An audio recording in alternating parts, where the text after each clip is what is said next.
Hello, everyone. Most of you are gathered here today for us to share our most rostered players. So come watch us expose our Dynasty portfolios here on the Dynasty Six Pack.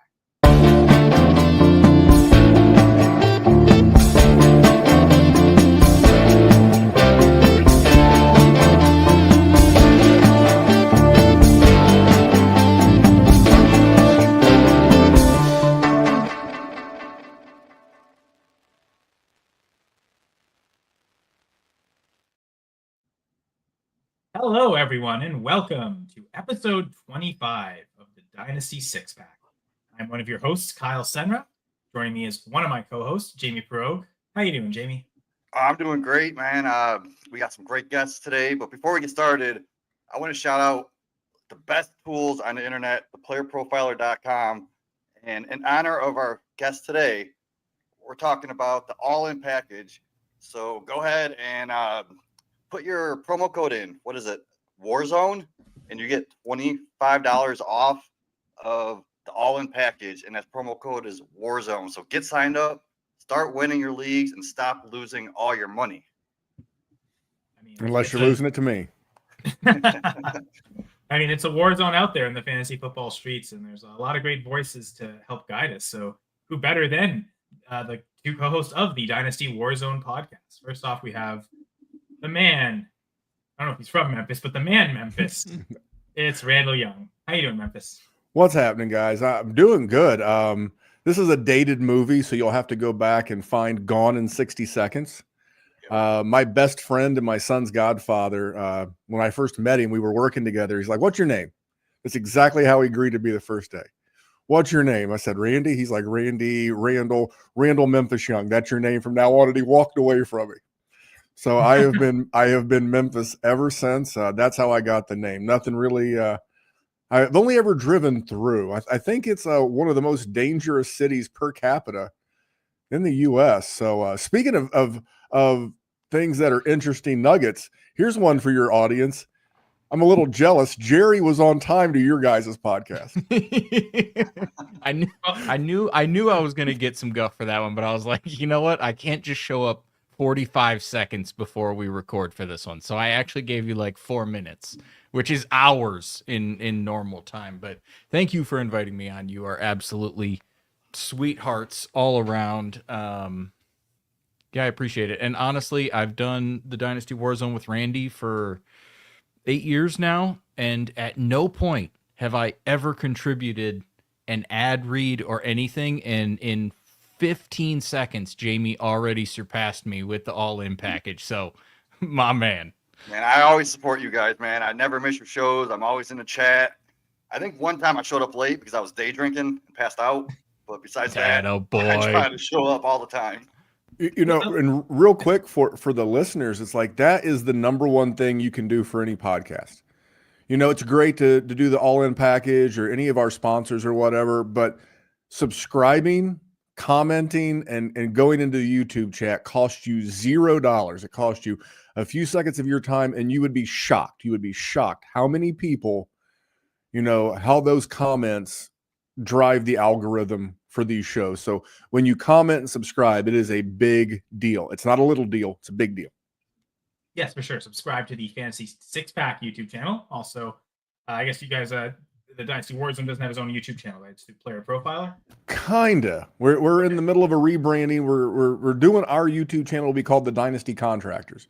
We'll be taking you know, kind of like a HGTV.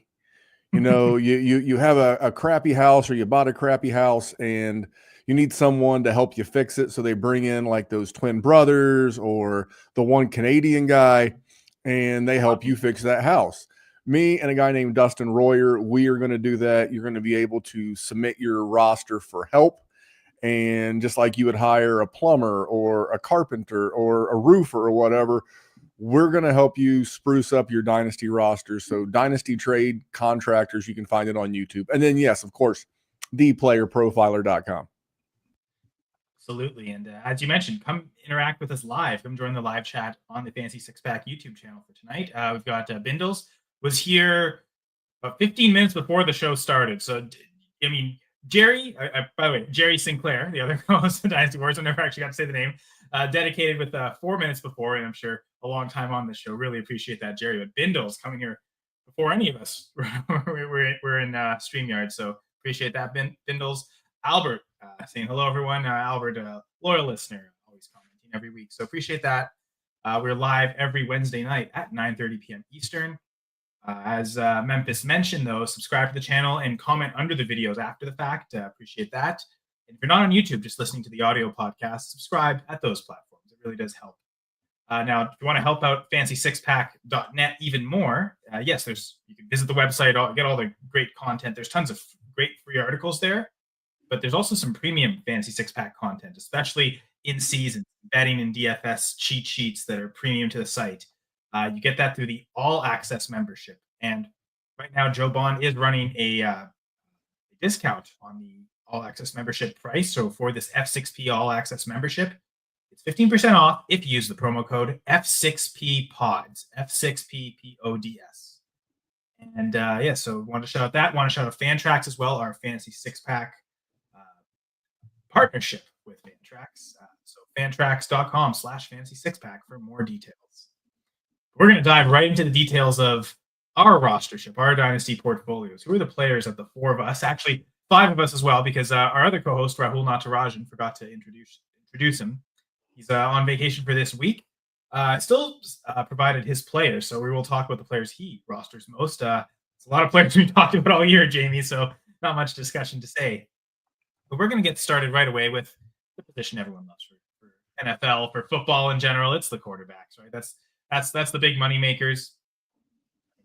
Maybe not the guy I'm going to name, but it's funny that Jerry and Memphis, both of you, listed in your most rostered quarterbacks. So Jerry, you just had one. Memphis, you had a few guys. Among them, though, was Dak Prescott. So you guys, that's a pretty good quarterback to have. It's funny, if we had done this show last year, that would have been my answer as well. So I replaced it with another 30-year-old old quarterback. But Dak, so many productive years, right? I mean, Dak is never really going to be in the range of QB1 overall on a season. He doesn't really have the rushing component of a Lamar, of a Josh Allen, even a Jaden Daniels. But what he is going to do when healthy, and that's the caveat with Dak, when healthy, he's going to be QB 6 through 9. And they've added George Pickens, and I've always liked Jake Ferguson. Of course, CeeDee Lamb, I'm sure we'll talk about him later in the show.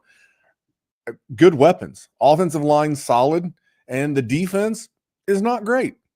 It's not quite Cincinnati bad, which is why Joe Burrow is so much fun to have in Dynasty, but mediocre defense, tough division, good weapons, pocket quarterback.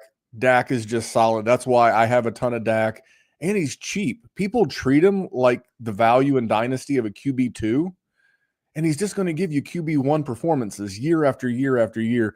I think he's sneaky, and I have another guy just like that, but I'll let Jerry chime in on Uncle Dak.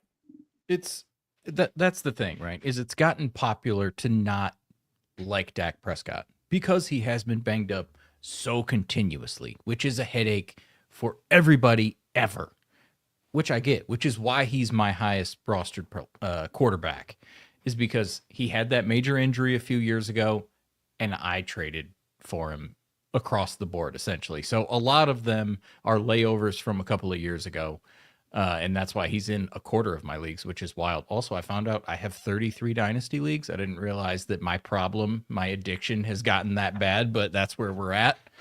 So yeah. Well, thank you for sacrificing your sanity for the sake of us knowing. Yes. Yeah, appreciate it. I actually thought I was a degenerate because I have 29.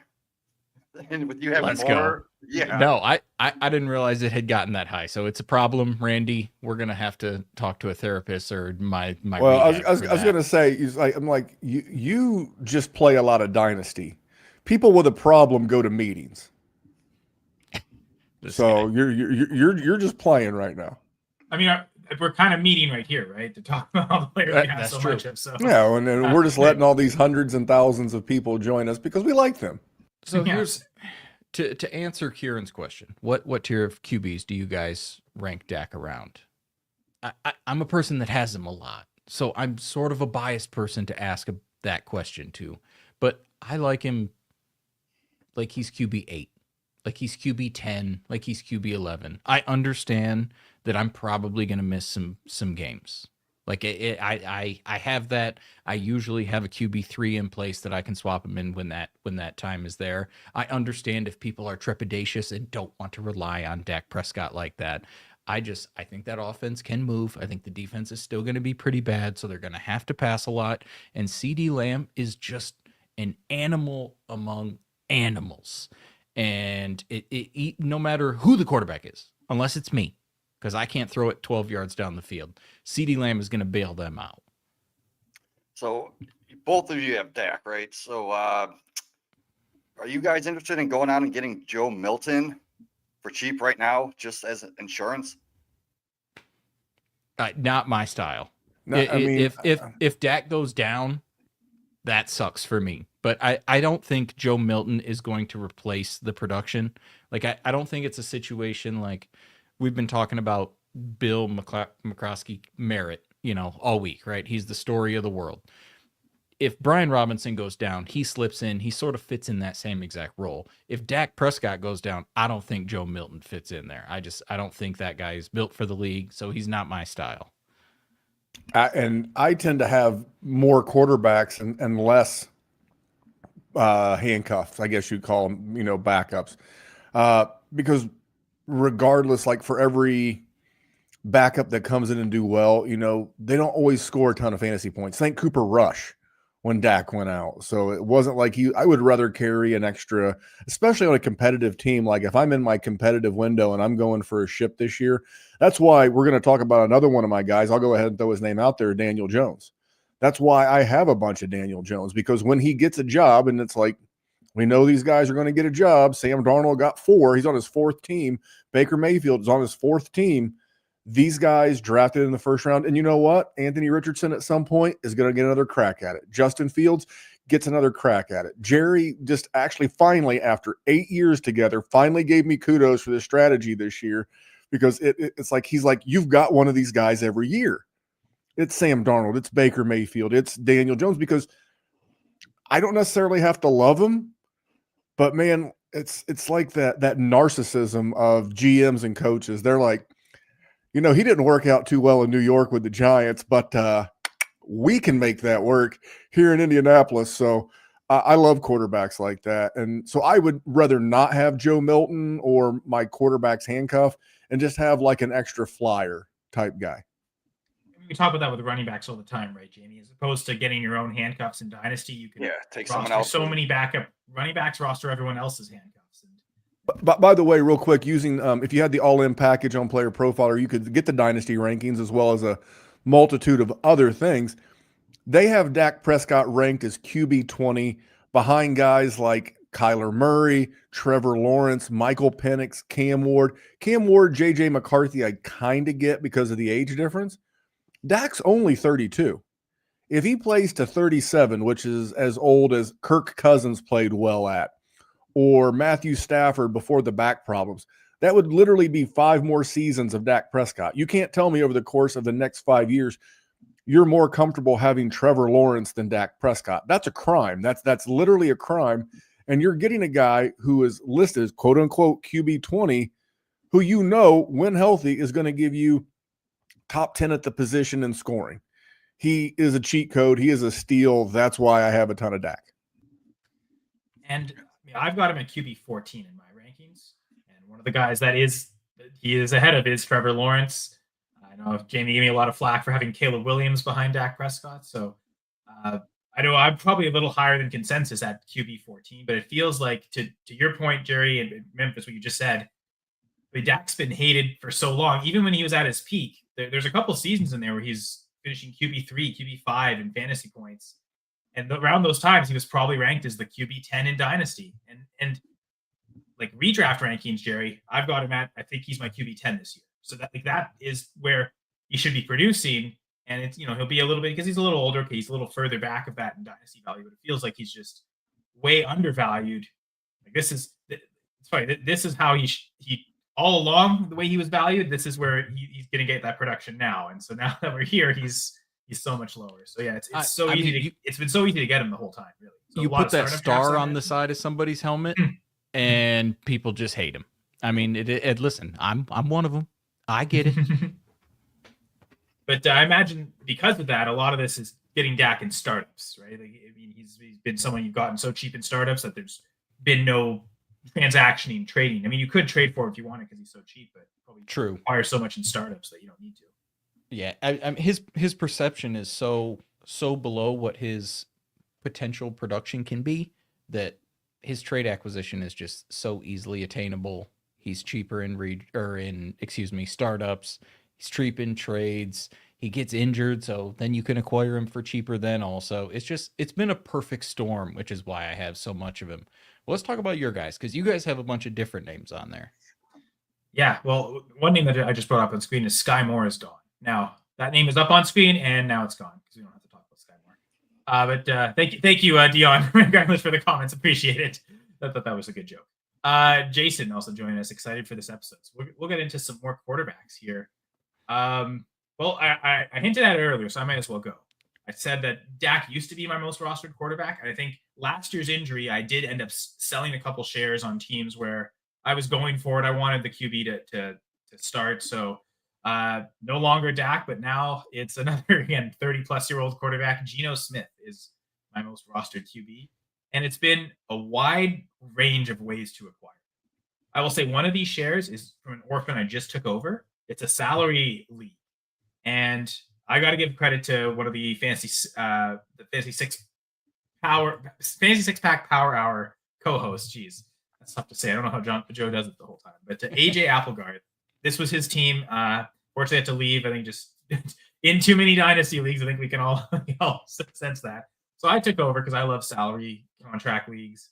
And so the only decision I really made was just said, I'm going to keep Geno because he was super cheap. So that was kudos to AJ for getting him so cheap last year that his price accelerates every year with salary, and it barely went up because he's so cheap. So I've got Geno in that league as a starter.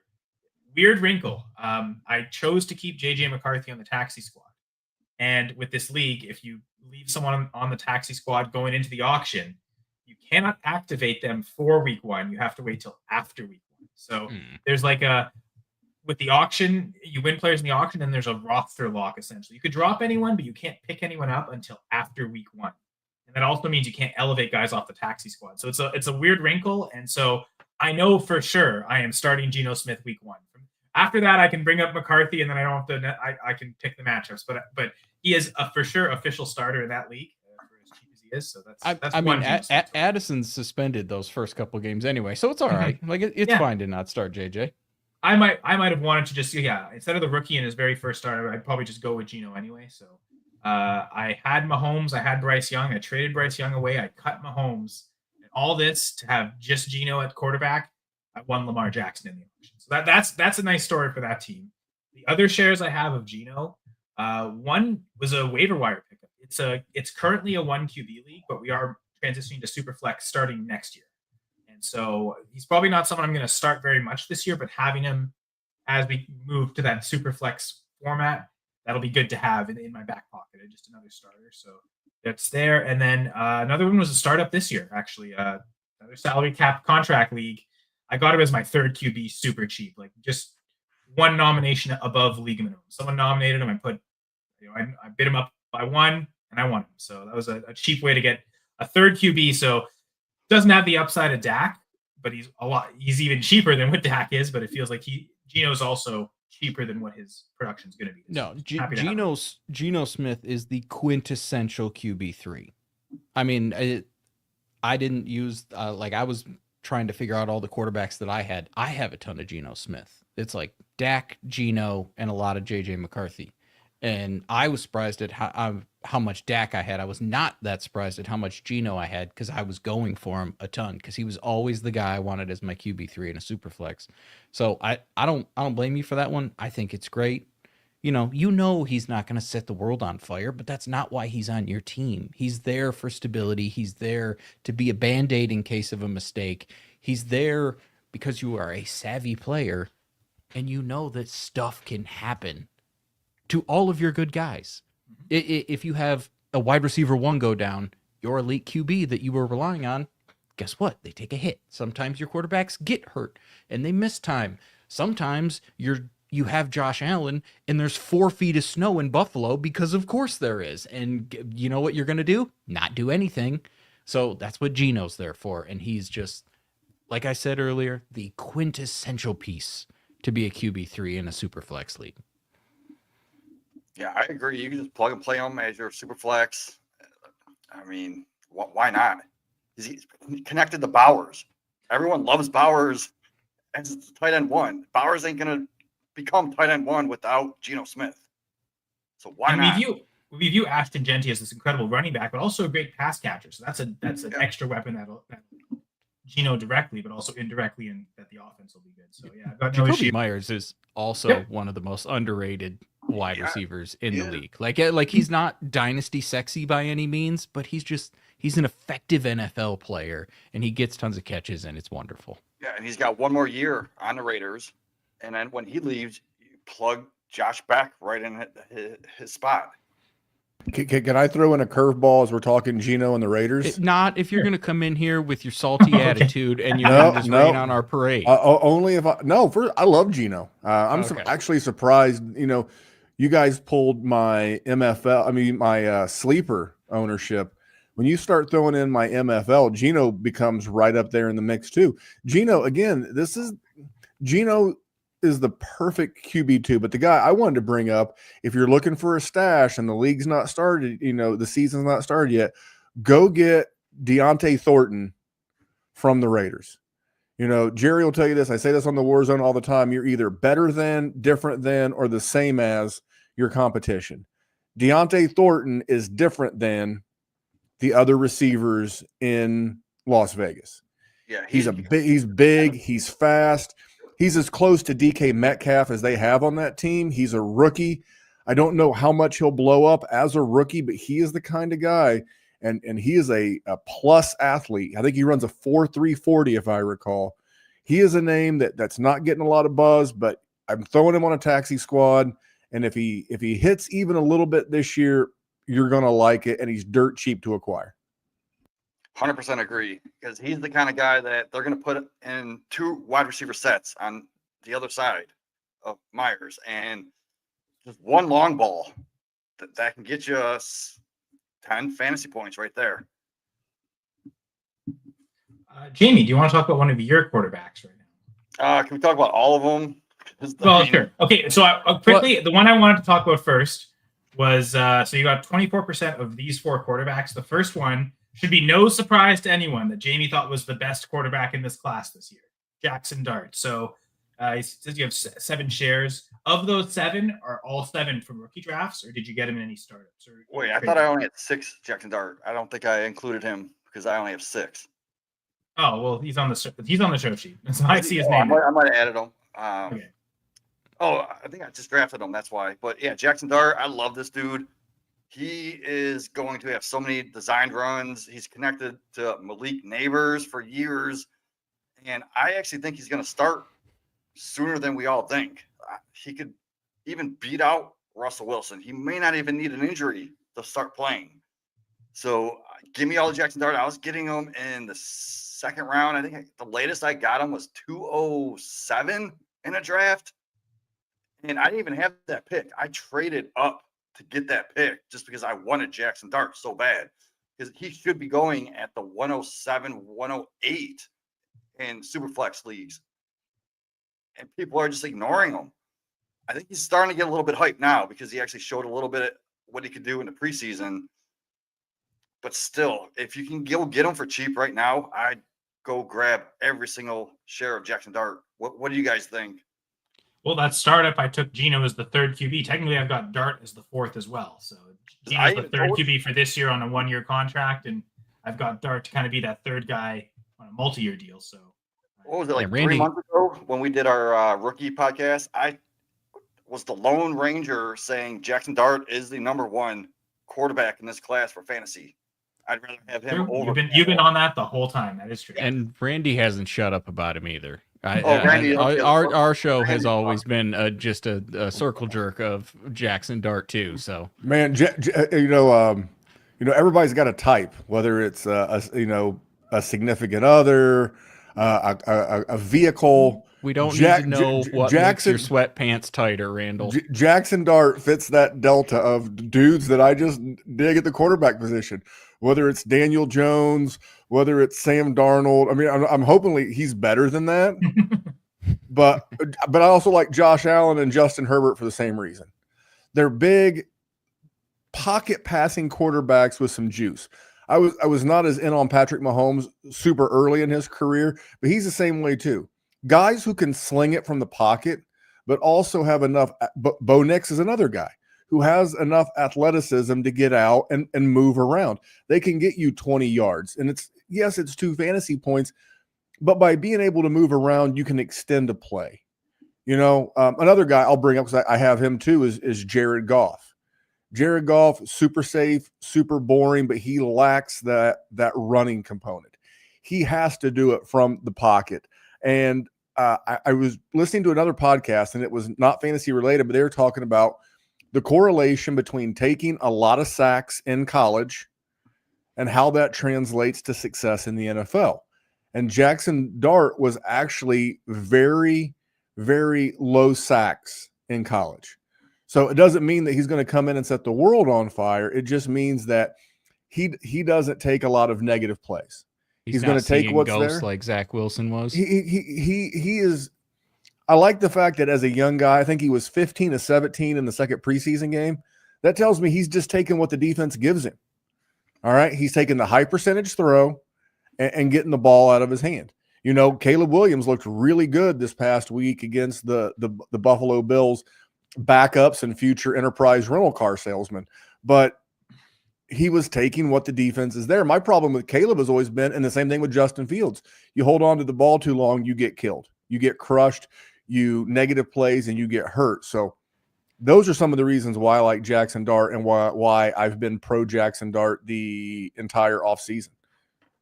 I love it. That's why Jamie brought you on. Okay, now I understand. Now it's all making sense. I want to say, that's right. Jamie, you lie and I'll swear to it. Yeah. But even Jackson Dart, when he's on the move, he still keeps his eyes downfield. So he has that threat of the run, and he can still complete the pass. That's what I love about him. People were fading Bo Nix last year. I got Bo Nix in the second round of rookie drafts. I'm getting Jackson Dart in the second round of rookie drafts. Bo Nix is considered a top 10 quarterback right now. I can see Jackson Dart being a top 10 quarterback. I can't see Cam Ward hopping into that top 10 this year. So Jamie, as well as one of your most rostered quarterbacks alongside Jackson Dart is his teammate, at least for now, Jameis Winston. So my question to you is, do you have a lot of teams with Winston and Dart on the same team, or is it you're making two separate bets on different teams? When you have 29 leagues, it's hard to correlate all that. Winston was just a free pickup off waivers here and there, getting them for cheap. And you're just doing it wherever it's available. If you have Dart or not is irrelevant. You just pick up Winston. Yeah, because when Winston plays, he always has that. You just fire him up. He'll whip the ball down the field. He'll throw 3 interceptions, but he's also going to throw 3 touchdowns. And as soon as he does that, I'm going to put him on a trade block. I'm going to start just unloading my shares of him because he's already 30, 31 years old. I don't think he's a legit starter in the league. Never again. Always going to be a backup. You probably do, and people know that about Jameis, that you don't even have to wait for them to see it. It's the moment he's named the starter, you can sell him because people, if I need to plug and play a quarterback back that week, that's someone they know they're going to be able to. They don't have to wait and see. Too. So as soon as he's named the starter, you could probably start selling. Exactly. One injury away, and he's going to be fantasy relevant. And again, he might not even be on the Giants, right? Could he go to a different team to quarterback too? That seems like might not happen, but that is kind of a possibility with the upside of him is that he almost leaves to go get more starts somewhere via trade. So there's 2 other quarterbacks in your most rostered list, Jamie. So we got Baker Mayfield and then Joe Flacco. So I know if you don't want to talk about the Browns player, that's fine. You don't have to. You can just focus on a Browns player and a former Browns player. We don't really need to put too much talk about either of them. But Baker, Jamie loves the Browns. I bought a lot of Baker shares when he was at his lowest point. So I bought low. In Carolina. Yeah, at a massive discount. That's why I own a lot of them. And it worked out because he was top 5 quarterback. You know, plugged him in my super flex. I won a bunch of leagues. But Flacco, when he got off the couch, what was it, 2 years ago? I just picked him up in some leagues. I didn't get him in a lot, but I obviously it was, what was it, 7 shares? I ended up getting him, and I just held him. He's just roster clogger last year, but still, it's going to pay off now that he's a starter again. So I could even flip him, try to get like a third. What would you guys pay? Would you pay a third round for Flacco if you were competing? I mean, if I don't have, see, here's the problem though. If I'm a contender, I don't need Joe Flacco. I probably already have my quarterback set. But if disaster strikes early, then yeah, I'll give you a third for Joe Flacco. But I have said this for a long time about second round picks, so third round picks is another different thing. If they fell out of my pocket, I wouldn't bend down and pick them up. Like I don't care about them. I would 100% if I had Matthew Stafford right now in a contender. There you go. With his back situation right now, yeah, 100%. Like if you got Josh Allen and maybe you've got kind of a dodgy QB3 and you just want a little something that you could rely on, yeah, I'll give you a contender's third or fourth for Joe Flacco, no problem. So a couple years ago, I think it was 2 years ago, it was the end of the season, and I had Gardner Minshew. And I think I sold him for a second rounder to a contender because his quarterback got hurt on the Raiders, and I need to plug and play someone, right? So yeah, that's what I was gonna say. If I wouldn't do it now, but if like I'm a contending team and I get early season injuries at quarterback, I'd probably give up a second for Flacco. But it would be I'm doing that because he's going to be in my lineup most weeks. I'm not necessarily selling a second right now just to get a third QB as insurance when I don't necessarily need it. So if I'm running really thin with only like 2 starters at quarterback, I might have a ton of backup quarterbacks on my bench and just kind of hope one of them emerges. And if it gets to the point where none of them do, okay, then I'll try and sell a second or a third to go buy a spot starter somewhere. And Flacco could be that guy mid-season. I mean, I just brought up Fancy Dog's comment, right? The fear of Shador starting at any point probably makes it so the teams that have Flacco and are rebuilding, they're going to be so motivated to quickly sell him. So whenever you need him, he might be available. And yeah, Cleveland offense is going to be bad. Sorry, Jamie. But did anyone want to say anything else about quarterbacks? I think we can move on. All right, we're running right to the running back position. And it's interesting because for Jerry and Memphis, what's indicated on the show sheet is that your highest rostership of running backs are 30 and 31% respectively. And it's 2 players each. One of them is common, though, and it's we'll start with the rookie, Woody Marks. So both of you among your most rostered running backs. I'd imagine for both of you, it's a lot of rookie drafts. I wonder if any of those shares, did he actually even fall out of rookie drafts and you picked him up off waivers after? I'm sure in at least 1 or 2 he probably did, but when I was in the 3rd round, I usually tend to diversify my later picks, which is why like my running back percentages are lower than just about everybody else's. Because, you know, I know I'm going to be wrong on prospects. So even if it's somebody I hate or somebody I like, a lot of people will just pick the same person. I tend to not do that. I'll just grab a bunch of guys. But the one person that I did grab pretty continuously by the fact that he's on this list is Woody Marks. It's just he's in a situation that's conducive because Joe Mixon is older. Joe Mixon does not have a long contract. Joe Mixon has been banged up. Joe Mixon has been good, but also Woody Marks can easily step into that situation and be productive, and I can benefit. Even if you are a person that does not think Woody Marks is good, the moment Joe Mixon misses a game, you can profit off of having Woody Marks. So easy sell. Easy sell if I want to, or if you're a believer, plug and play. Thank you. Get your roll on. Let's do what we can. And I know Randy's the same way. He's been drafting Woody too. I personally take a lot of responsibility for Woody Marks being steamed up in rookie drafts via our content on the Dynasty War Zone. I think his biggest two proponents in all of the Dynasty content space were myself and Ray Garvin, aka Ray GQ. I mean, who doesn't want who doesn't want a running back that caught 200 balls in college, 200 receptions in college? That is absurd. He had an 83 catch season as a freshman. All right. Again, you're either better than, different than, or the same as your competition. He is different than Joe Mixon. He is different than Nick Chubb. And he has done a good job in pass protection. And you know that he's going to be involved in the passing game.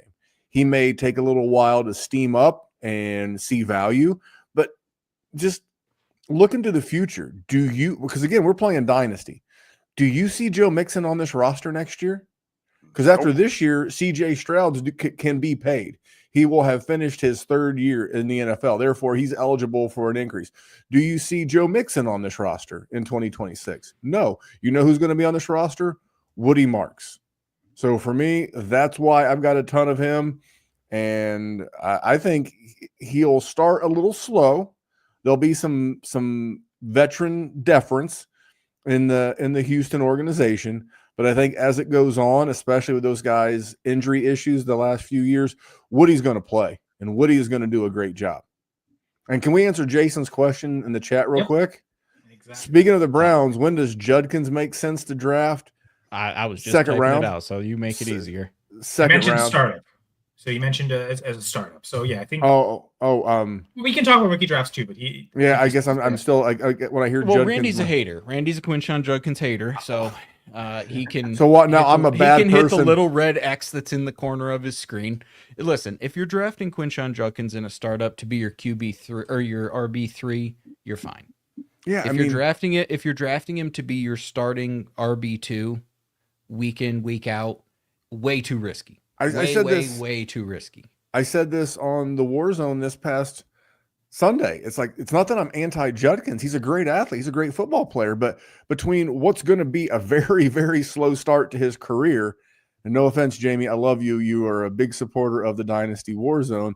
That offense, and yes, we have Fantasy Dog in the chat. The Cleveland offense is it is going to be bad. It's going to be horrible. It's going to be horrible. And it's like, I don't see Judkins being overly involved in the passing game. It's easy to come in and run a 3-yard trap or whatever up the middle. It is not easy to be overly involved in the passing game, the blocking scheme. That's going to take time. Cleveland, if you look, it is one of the per Vegas, it is one of the lowest point total on the season of any team in the NFL. What does that mean? It means very few rushing touchdowns for Judkins. Judkins is the kind of guy that I'll be looking to acquire in Dynasty around Thanksgiving. He'll have gotten off to a slow start. People will be frustrated. They'll be looking for draft picks. They'll be looking, or if they're contending, they'll be looking on players who can actually give them points. And I'll go get Judkins somewhere between Halloween and Thanksgiving. Well, those are easy landmarks, and then I will stash him and I will use him in 2026. So as soon as that news broke where he hit his girlfriend and people were panicking, I actually went out. Someone put him on a trade block. So in every single league, someone put him on a trade block. I sent him a second-round pick, and someone accepted a second-round pick next year. And deal. I was like ecstatic because I looked at the. That's true. And you kept showing us the trade afterwards in the our chats and everything. And like, oh my God. And I'm actually a contender. Like I should be like the 211, 212 next year. And I just got Judkins for the 211, 212. Give me that all day. No, yeah, I'm not the morality police. I mean, I wish all these guys would be great humans. You know, I'm surprised I don't have more Tyreek Hill than I do. I'm surprised the Browns don't trade for Tyreek Hill. Man, they love their convicts. Sounds like he wants to not be in Miami. So how about we get Rashee Rice or Jordan Addison? I mean, they did have Josh. They had Josh Gordon for a long time, dude. They already have someone posted up at the jail waiting. Oh, Isaiah Bond. Charge. We'll just change the Cleveland's name from the Cleveland Browns to the Cleveland Charges dropped. Yeah. Oh man, is it too close to Chargers though? I wonder if LA. Yeah. I mean, their Yeah, logo looks like the Rams logo anyway. It might be everyone's the same for team. branding. That might be tough. Charges dropped. Yeah. So, All right, enough about the Jerry. Browns. Well, Jerry made a really good point. I just wanted to address talking about you want Judkins as your RB3. I think because of how young he is, I think you can take him as your RB2 in Dynasty, and then immediately right after, and then the following rounds, as your take an older running back as your RB3 on your team. But that's like DeAndre Swift, just because I drafted him in redraft today, and Tony Pollard, like those guys you could probably take after Judkins. They will be your plug and play RB2s for this season, and then hoping that next year Judkins becomes that. So you can take him as your RB2 if you plan to backload with older running backs that you can plug into your lineup right now. If you need to pop them real quick in a draft, I agree. I'm with you on that. So Kyle Seibert Audio, do you keep Josh Allen or Derrick Henry? 12-team half PPR drafting 10th. So it's Derrick Henry in the first or Josh Allen in the third. Is it super flex? I would imagine no if Josh Allen's in the third and not in the first. I would agree. I mean, I think I'm going to say Josh Allen in the third, even though because I do like a half PPR is more favorable for Derrick Henry because he's also not overly involved in the passing game. But there are a lot of guys that you can still draft in the first round that I would rather have than Derrick Henry. You know, I would love to have Derrick Henry in the third, but I think I lean Josh Allen, but it's not horrible either way. I just think unless you have the 112, I think you can do better than Derrick Henry with picks 1 through 11. So that's kind of where he drafts 10th. Yeah, there's 10 guys in seasonal in seasonal rankings that I would rather have. And not everyone's going to keep a first rounder, so you're going to get a good pick like a Drake London at the time. Yeah, I mean, I love if you just went running back, you could probably get. I mean, I'm looking at some ADP. That's the area where Derrick Henry's in that range, but Ashton Genty could be there. I think Genty will continue to get steam.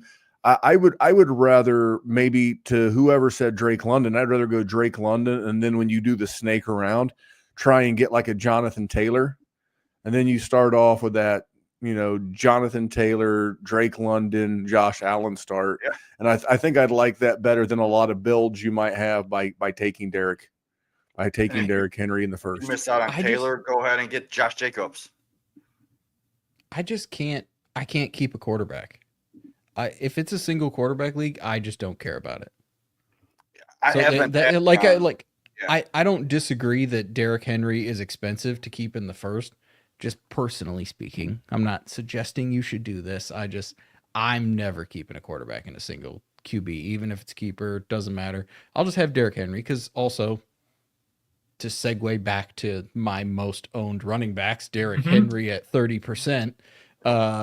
It's because Derrick Henry is a different specimen of human being than everybody else in this league. He is absolutely, it's wild that I am even the same species as him. Because if we stood next to each other, it would not look like we were the same species. Now, is that because I'm 5'10" and scrawny and he's not? Yes, absolutely. But he's also just awesome. He defies science, which is why I went for him. But Kyle, let's talk about your running backs because Randy is a big Kyren Williams guy, and you have him at 44%, which is a humongous percentage, which means you have absolutely made a focus on it. Now, was it in startups? Was it in rookie drafts? Or do you just have hateful bastards like me who don't really... excuse me, love. Apparently, I'm being cursed by Kyren Williams right now. You're going to talk bad about me. You won't be able to speak. Because I have always been sort of pessimistic about him. This is a point we have argued about for a while, Randy and I, where you have traded for him. Because clearly you are a man who loves the boy. Okay, we'll say that. The one thing I did want to say about Derrick Henry, I think I agree with Jerry because I'm looking at my half PPR rankings, and I have Derrick Henry as the 7th overall player. So to me, I feel like you're already getting a value with him at the 10th. Like I don't think you could do it better, to be honest. I would push back on that, Memphis. So that's the way my rankings go. So I would keep Henry because I mean, both of them have Henry and Allen, especially in half PPR, upside to be the number one player at their positions. What makes more of a difference in one QB though to me is running back, and I think that's worth it even for that 2 extra round bump. I'd give up my first for Derrick Henry, I think, in this case, because I would approach it thinking if I didn't keep Henry, he might be gone by the time at 10, and I might not get as good a player as Henry at 10. So that's why I'd keep that. But I keep talking about Kyren Williams, and it's funny when we talk about how I acquired Kyren. It was a lot of different ways. So I know one of those leagues, probably like a lot of people, it was that week 1 game. Cam Akers got the 2 touchdowns. He got like 20 carries or something, or 15 carries for 20 yards. It was the most inefficient, but he scored twice, and it was amazing. But Kyren looked like the man, and it was right after that, even before Cam Akers got cut that year. There's so many people that he was a waiver wire darling, and this is a league with Geno Smith I talked about earlier, picking him up in this 1 QB league that'll eventually become a super flex. It's a shallow enough dynasty league. I think we only start 10 or 11, and there's basically like 10 or 11 bench slots. So pretty shallow for a dynasty league. And I've hit on so many good players off the waiver wire, and Kyren Williams just another example of that. I'm sure that even in normal sized dynasty leagues, that was probably something that was happening though, where he could be a good dynasty waiver wire pickup that season where he first broke out. But I also traded for him that year. I remember one league that I have him, Nick Chubb. He tore his ACL that Monday night game. It was week 2. So this is just the week after Kyren broke out, and you get Cam Akers cut, you get Nick Chubb injured. I had a league where I took Nick Chubb, added a second, and went and bought Kyren Williams right away, thinking this is probably better for this season. We're 2-3 years later, and it still feels like that was a good price to pay at that point, because Chubb really hasn't come back to be anything. And now that they've paid Kyren, I actually traded for him this offseason before the trade happened, or before the extension happened. And I was looking in the league. Jamie, you're in this league with me, so you would have seen this trade go through. And I was looking on the trade block, and this was J.K. Dobbins had signed with the Broncos. I'm a Packers fan, and I feel like Tucker Kraft's getting overhyped in Dynasty, so I decided to package all that together. Dobbins, Kraft is second, and just trying to buy different players. And one of the guys on the block was Chase Brown. That was going to cost me a first, so I offered it to the Kyren Williams manager, and they accepted. So that was another way I bought Kyren. And then just last week in a salary cap contract league, we had our free agent auction for year 2 of this league. So all the players that were on 1-year contracts last year, they were in the auction pool. And honestly, I identified Kyren Williams as the best player in the pool. And so I was someone who was, I think, 3rd most cap space going into the auction. So I made sure to use that cap space, and I'm going to get my guy. And I bought Kyren Williams. So that happening after the extension gave me confidence. I think I gave him a 3-year contract. So that gave me confidence to, okay, it's not just a 1-year bet with Kyren. I'm willing to invest in him long-term. So, each year you get an older running back. They're further away from being a rookie. It feels like a car, right? As soon as you drive it off the lot, you lose 15-20% of the value right there. Well, every year with running backs, it feels like that's the case. But man, what a ride when you get all those points. So I'm all in on Kyren, and to Jamie's chagrin, of course. I'm disappointed that McVay paid Kyren, because I was hoping Kyren would move on and become a nothing like he should be, because running backs like Kyren don't do crap without a coach like McVay, right? We've seen it before, man. Like, Jamie is my spirit animal. I just want to say Jerry, that. we were talking about unwarranted hatred for Kyren. No, So, that could wait. never happen. I am a truther of the Podfather, and I've listened to the Podfather for the past 7-8 years of my life. And one thing that I agree with him on is Kyren Williams is a nobody. You guys know this. Before he got paid, should we even look at him as like a top 20 dynasty asset? No. But now that he's paid, I was. I'm this is I was not. I was a hater. Now that he's paid though, now he's got now he's got stability. Now you have to.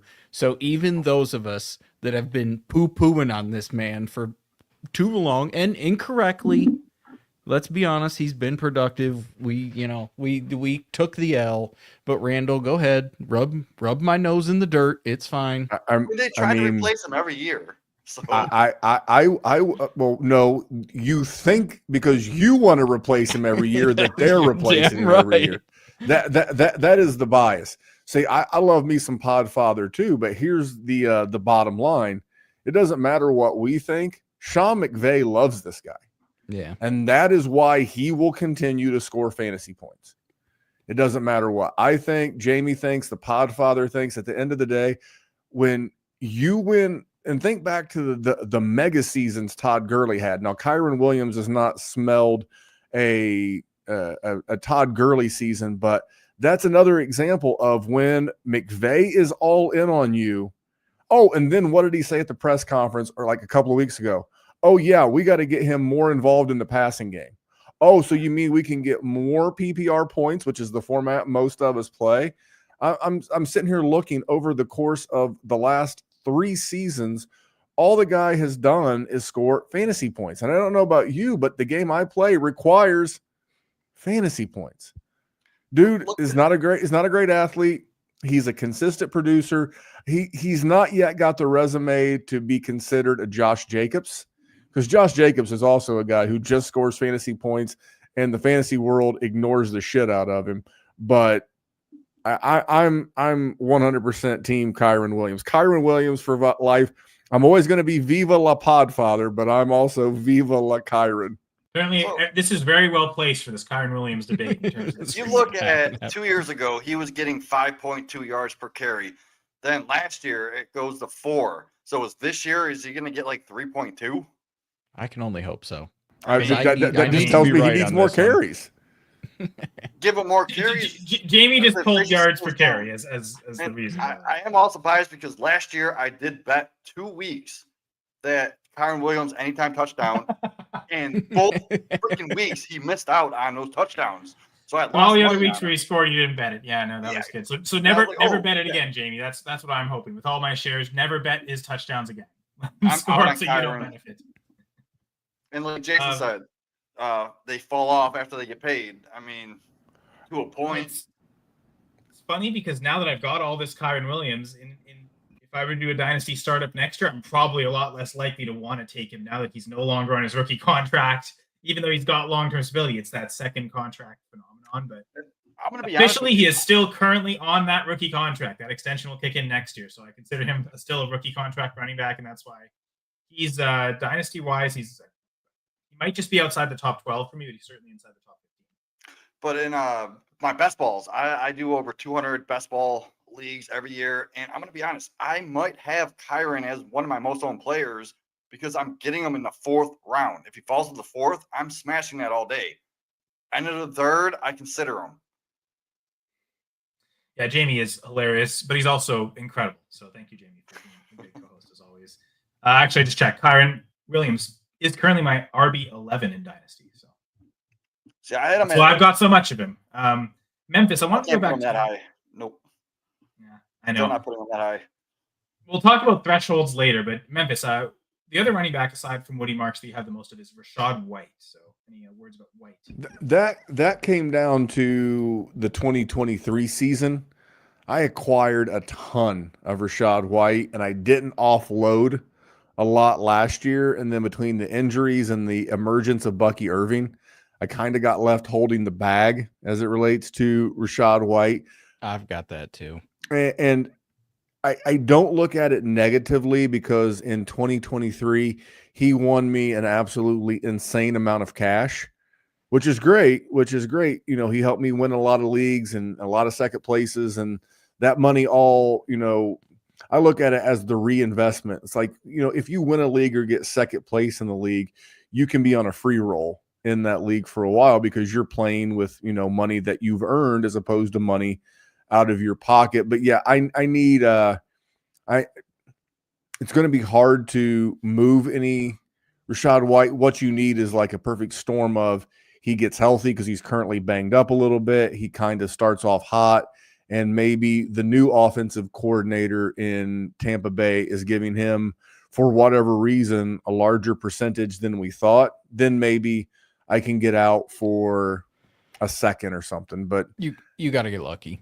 yeah, you mean, like I said, you need it's like a key. It's like the teeth on a key needs to hit those tumblers just right to be able to turn that lock for it to work. But yeah, I'm not a fan, but I was never a hater, and I was getting him, in startups was where a lot of that came from, or just acquiring him before he blew up.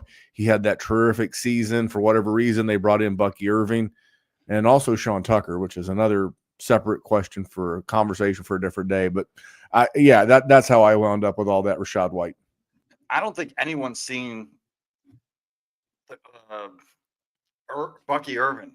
No one's seen him coming. He was going into mid-third. Yeah, he was a third, fourth round pick in rookie drafts. If we thought that, he definitely wouldn't have been going there. Yeah. If someone says, "Oh yeah, I saw Bucky Irvin coming as a first round value," hell no. I was gonna say Jonathan Brooks was going at the end of the first round, right? Like that's the guy we wanted to be the RB1 of the class. It turned out it was Bucky. So, I mean, money's all that matters, right? So Memphis, even if you weren't a huge fan of Rachaad White before, now that he's won you a bunch of money, I'm sure you'll love him. But to the point, if you have Rachaad White now and you didn't get out and Bucky Irving has emerged, I almost wonder if the angle is just wait it out a year, like hold Rachaad White. You're not going to get the value you want for him. If his situation changes next year, if this rookie contract ends and he goes and signs somewhere else that maybe gets a bigger opportunity, that could be an avenue to even sell him before he gets on the field. So I think at this point for the leagues where I've got Rachaad White, I think I just want to hold through this year and see what happens next year, what happens in free agency. See, that's why Kyle, that's why he's the host. He's the smart one. I didn't put 2 and 2 together. He is going to be a pending free agent at the end of this season. So I would tell you that this year, he's got every incentive to want to get healthy and to want to play well, because he is likely not going to be plying his trade in Tampa Bay any longer. I don't think the upcoming running back class coming out from college in 2026 will be anything what we saw this past year in 2025, where the running back class was very robust and free agent signed first. So, I mean, I kind of like Jaden Blue, but is Rachaad White someone Dallas might be interested in? There's a lot of like decent little landing spots he could wind up in that could make him viable. He's only 26, so he's right at the age apex for a running back in Dynasty. He lands on the right team, he could give you another 2-3 years of decent production in fantasy. Jamie, you're hoping for some decent production potentially from your most rostered running back, a rookie. So I imagine a lot of these looks like 17 shares of Taj Brooks are probably from rookie drafts or potentially waivers after rookie drafts. But, yeah, it's all waivers, bro. This guy was not being drafted.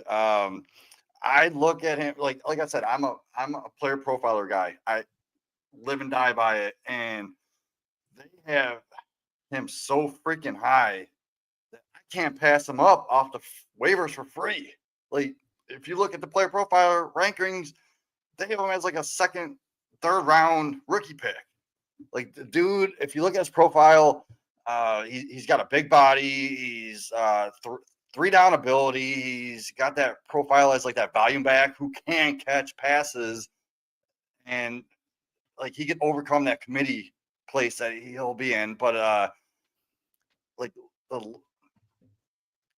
running back landscape right now is like really shaky every year. It differs year to year, right?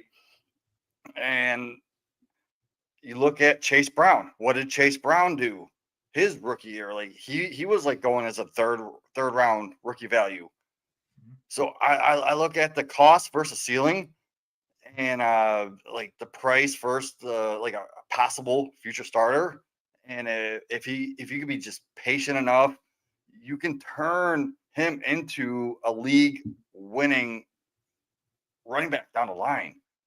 Like, he gets a key start on like a playoff game, a fantasy playoff game when Chase Brown's hurt, and that could help you win the playoff game. I remember sitting there the game that Chase Brown, I was playing Madden, and I get a text that Chase Brown, someone offered me a 3rd round pick for him.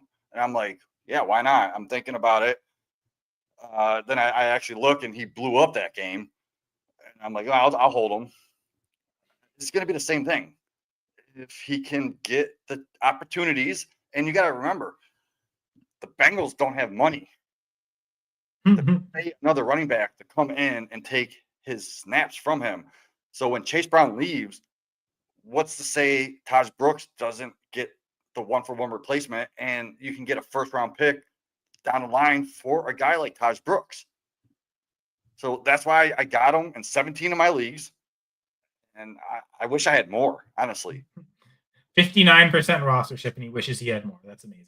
Yeah, so I want to ask Memphis and Jerry, like, how do you see Taj Brooks, his rookie year, playing out, and what kind of future do you see for him? Jerry, you want to take this one before I poop all over Chase? Not like literally, but figuratively on Chase Brown. No, I'm going to figuratively poop all over Chase Brown too. I think he's fine. I think Chase Brown is the guy. I think Chase Brown is going to be the starter in Cincinnati. I just don't think Chase Brown is long for this league. And I don't think when we do this show in several years, we will remember that Chase Brown was a running back who was relevant to us. Not that I'm saying Taj Brooks is going to be that guy, but he was a relatively productive player in college, and they're absolutely not going to be reliant on Chase Brown. The offense has Joe Burrow, it has T. Higgins, it has Jamar Chase. All of them have to get paid, which means running back is never, ever, ever, ever, ever going to be a priority for them.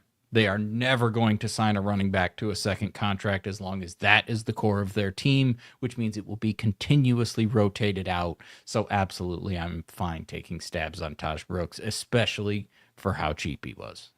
Well, I will agree with that, and then I will add they also cut Zach Moss. So he is definitely going to be in the mix for the two. And I just don't think Chase Brown's any good.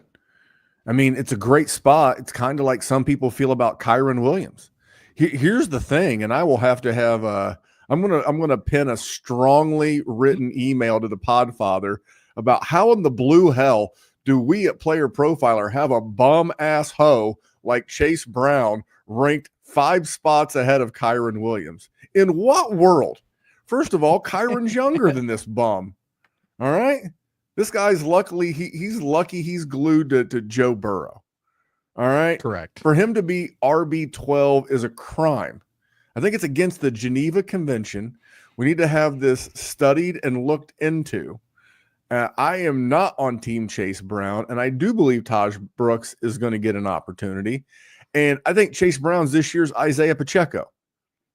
The guy going into the 3rd year of his rookie contract attached to a really good quarterback and a really good offense. And while Pacheco was doing okay, I'm not going to say fine because he wasn't doing fine. He was doing okay, and he got hurt. Chase Brown's going to do okay. But you know what? The one thing that he has is that he caught 54 passes last year. That's the one thing that's going to anchor him, is that he had 54, receptions and 11 touchdowns. Because you know what? For being in this vaunted offense, dude didn't crack 1,000 yards rushing last year. So is he going to give you some fantasy points? Sure. Is he going to do it beyond 2025? Probably not. Now, they could prove me wrong. They could re-sign him. Here's the funny thing. He's 25 going into year 3 of his contract. I don't know. I'm trying not to be a hater, but I'm not a fan. Not a fan. All right. I like Todd. It's funny how the Venn diagram exists, right? Do we hate Kyren? Do we hate Chase? I actually like both, but yeah, I guess that's we've run out of time on running back. We talk about wide receiver, but actually something I realized we haven't been doing is we haven't been talking about Rahul's most rostered players. So his most rostered wide receiver and most rostered quarterback are both on 50% of his teams. At quarterback for Rahul, it's Kyler Murray. And at wide receiver, Jamie, it should be absolutely zero surprise, especially since he told us before he put the show sheet together. But for anyone listening, we know how much Rahul likes Brandon Ayuk. And yes, Brandon Ayuk is his most rostered dynasty wide receiver.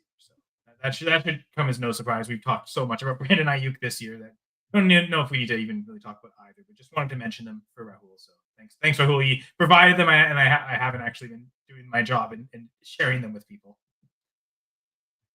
But yes, wide receiver. So where do we start?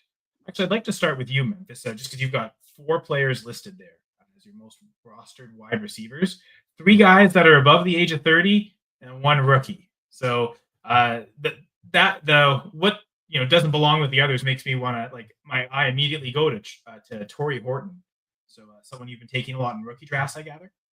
Yeah. Oh, yeah. Again, another guy that I've been on all off season. And if you're chasing rookies in that 3rd and 4th round, I want guys that can potentially have a smaller barrier to getting meaningful reps. If you go to our lads, you can use player profile or whatever you want to use. You can use depth chart, and you can see where players are at. Torrey Horton is listed as the backup for Cooper Kupp and MVS. He's not listed as a backup for Jackson Smith and Jigba. And Torrey Horton, Will Johnson, the corner who's in Arizona, who has absolutely been putting the shackles on Marvin Harrison Jr. all camp. Torrey Horton wore this man out in college. All right. I think Torrey Horton is a good football player, and he's going to be playing with the best quarterback he's played with because I am a unapologetic Sam Darnold stan, but also too, they didn't have great quarterbacks at Colorado State. I just think this guy is it's going to take him a while because, again, this is the NFL, right? Veteran deference. You're always going to go toward the non-rookie, especially with certain coaches. So do I think he starts right away? No. Do I think he breaks out later in the season? Breakout may be strong, but I think he's going to be a name to know going into 2026. So I'm getting ahead of the curve, and I like Torrey Horton. As far as the old guys, you will talk about like an ATM machine. That's been Cooper Kupp so Jerry, we started the War Zone in 2017. Is that correct? Yep. Cooper Kupp was my first big hit as a dynasty analyst. That was the rookie season, right? Yeah. I took so much shit, even from the Podfather. It was like everybody was like, you're wrong, you're wrong, you're wrong. Cooper Kupp is the wide receiver equivalent of Kyren Williams. Same thing. I was just thinking that he's not athletic enough. I remember hearing that. It doesn't. Yeah, that was the Podfather's argument against him, but it doesn't matter what we think. Sean McVay liked him. Matthew Stafford, when he got there, liked him. Jared Goff liked him. It's like that's all I need. That's all I need. So like I was never going to get. I don't know. It was kind of like you used the analogy earlier of like the car. You drive the car off the lot and like the value goes down. It's like Cooper Kupp was the paid for car, right? It was the 2017 Honda Accord that's got 150,000 miles on it, but runs great. You're never going to get as much out of it as it's worth to you. So that's how I've been left holding as much Cooper Kupp. It's like, these teams are still pretty good. I'd like to have a good veteran wide receiver. So that's why I'm still holding a bunch of Cooper Kupp. But yeah, it's ironic that both he and Torrey Horton are Seahawks now. I wonder, do you know if you've got a lot of teams with them together? Kind of the idea that, okay, Kupp's going to be starting. I would have to look. I don't know. I don't draft. Like when I'm doing rookie drafts, I don't really think about, I'm looking for value and need. I'm looking for some kind of, intersection between what does this roster need and what's the best player available. Because it's great that the best player available may be a running back, but if I've already got 14 and I'm just taking an upside swing, but I've only got like 3 wide receivers and I could use some depth, I should probably take the best wide receiver available and not just the best overall player. But yeah, I was in on Torrey Horton from Jump Street, and I will continue to be in. It's like, again, no offense, Jamie, but I don't want players on the Cleveland Browns. I want players on good offenses. Now, Sam Darnold offense. I was fanboy. I'm old enough to remember last year when I was convinced. No, let me rephrase that. When people were convinced that Sam Darnold was going to sink the Bismarck as it related to Justin Jefferson and Jordan Addison and a returning from injury TJ Hawkinson and Aaron Jones, and all Sammy Darnold did was go out and finish the season as QB7. QB7. So in the offense in the Seattle area is in the exact same vein of the McVay Shanahan offense that he ran last year in Minnesota. He knows Clint Kubiak from their time together in San Francisco. I think I'm as far as it relates to Seattle, and I'm kind of veering off topic, but that's what I do. I'm more curious to see who steals the tight end starting reps and receptions, whether it's AJ Barner or Elijah Arroyo. So, but yeah, I believe Seattle can be fun. I think we all think it's Arroyo, but no, I think we all want it to be. I like AJ Barner. He's not quite the receiver or the athlete, but that doesn't mean I can't like him. Oh, that's true. Just real quick, Steve O'Luddy giving some love to Chase Brown. Bengals being a top 3 offense, and in positive game scripts. Interesting that the defense will hold teams down, unlike last year. That would be, I suppose, with the way you mentioned it, Memphis, the way Brown caught enough passes last year. I guess you don't mind them being in negative game scripts because he's still going to be out there on the field a ton. Whether if they're up, okay, he runs a lot. If they're behind, he's going to catch a lot of passes. So I'm maybe less concerned with that kind of aspect of him getting game scripted out of games. Steve O'Luddy saying Chase Brown could be a top 5 RB this year. His coach is saying he'll be a household name. The Fantasy Dog mentioning that the Sean McVay, Sean Taylor running, or not Sean Taylor, Zach Taylor running backs, right? So yeah, Kyren Brown and Chase Brown, everyone hates them, but I do like both. Dave Eddy here saying, "What's up, gentlemen?" Some guy named Jerry also said, "What's up?" Appreciate it, Jerry. But yeah. Here we go. To talk about, just finish up about the Seahawks. Kupp and Adam Thielen, they win probably in similar ways, right there. Fancy Dog saying they're masters at using their bodies to shed cornerbacks. So getting a lot of receptions that way, even if the yak isn't great at this point in their ages, can you just rack up a bunch of receptions in PPR leagues? We love that. So I guess other wide receivers. We could talk about Jerry, you've got 2. So you've got CeeDee Lamb and DK Metcalf here. I have never been so proud of myself to actually have 2 relevant players as my most owned wide receivers. I'm not surprised by either one of them because I have absolutely been a DK Metcalf guy since the beginning of time. And every time I do a startup, I'm trying to get one of those hammer wide receivers. One of those guys that you draft them, you leave them, and you're good for 4 to 5 years. You got your anchor that you can just rely on. And CeeDee Lamb has often been my favorite one to go after. So easy. It doesn't take much explanation as to why you have either of those players. I'm actually pretty happy that DK Metcalf got out of that situation and now he's got Rodgers. Let's just hope that works out for me, obviously, for 33% of my teams at least. But proud of myself. Good job, Jerry. It's about time, buddy. So just because we're tight for time, we're gonna skip to tight ends. Jamie, you are muted, by the way. Oh, so I got a question for Jerry. If Metcalf pops off this year with Rodgers, are you planning on selling him just because of that quarterback uncertainty after Rodgers retires? I don't have any tattoos, but if I was going to get a tattoo about any NFL player because of fantasy football, it would be DK Metcalf, so I would probably just hold tight. There you go. Nice. Thinking that, okay, if they move on from Rodgers, there'll be another quarterback to bring in. It's not going to be Kenny Pickett or Mason Rudolph.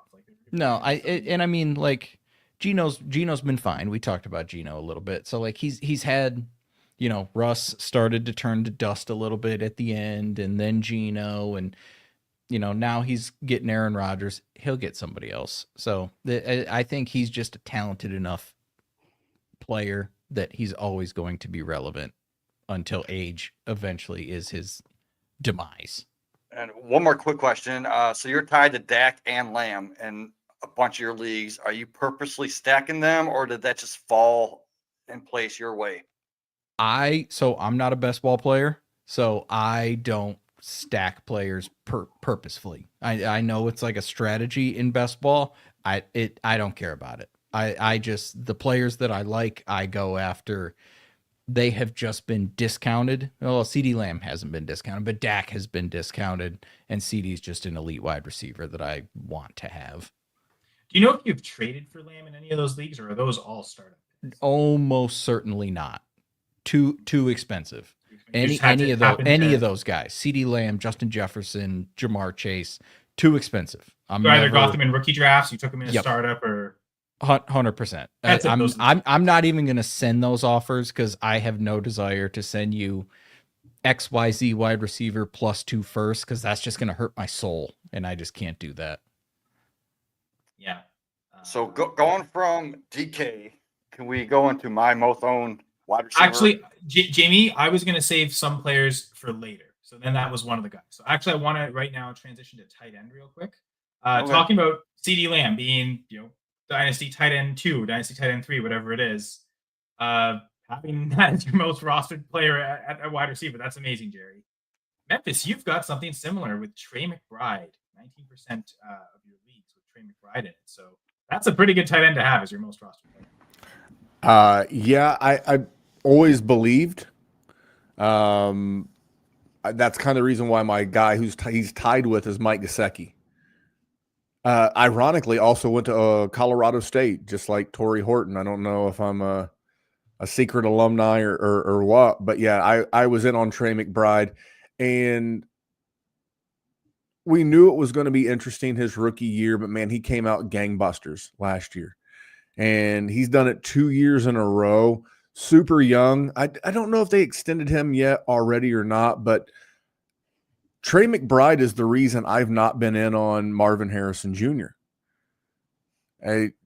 Kyler, that seems to be Kyler's guy. He operates in an area of the field that Kyler can, get the ball to. I don't know. I think it's a good combination. He's the clear number one target. He is the Kelsey of that offense. It doesn't mean that Marvin can't take a step forward, but yeah, I've always been all in, and I guess I got something to hang my hat on. Dak Prescott and Trey McBride. Oh, Rachaad White. There we go. Yeah, Trey McBride totally makes sense. Like, he was cheap in drafts. I remember getting him in the late second round of rookie drafts. And before he even broke out, you can get him even cheaper because he was on people's benches and we didn't know what he was. And do you consider like a Ben Sinnott in a similar situation? Yeah, ironically, they're both being, I don't want to say held back, but they both had Zach Ertz in front of them. But yeah, I expect Sinnott to take a big step forward this year. I don't know that he'll have the second year that Trey McBride had, but if Ertz were to go down with injury, then yes, he could. If you're looking for a sleeper tight end, also in the NFC East, especially if Jackson Dart becomes the quarterback, I like Theo Johnson. I love Theo Johnson. Team Canada. Yeah, big fan, and so yeah, I'm in. I mean, Fantasy Dogs mentioned Kyler has to be better, right? He has to be superhuman at his height.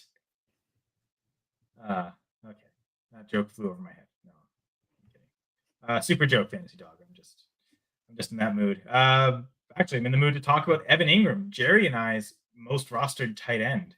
I mean, I love the fit in Denver. I think he's going to go there, and it's him and Cortland Sutton. Those are the top two targets on the team, and the passing offense is going to revolve around those two.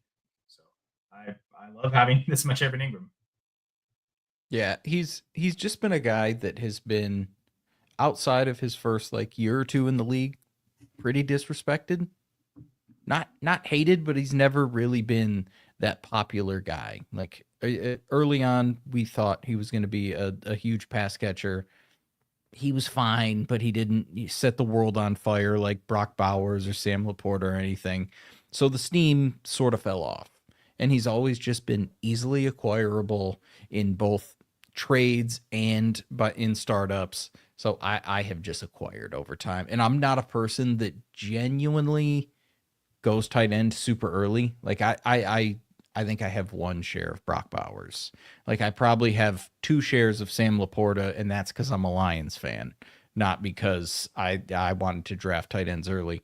So I tend to sort of get the unpopular guys where Randy likes unpopular quarterbacks. I tend to like unpopular tight ends.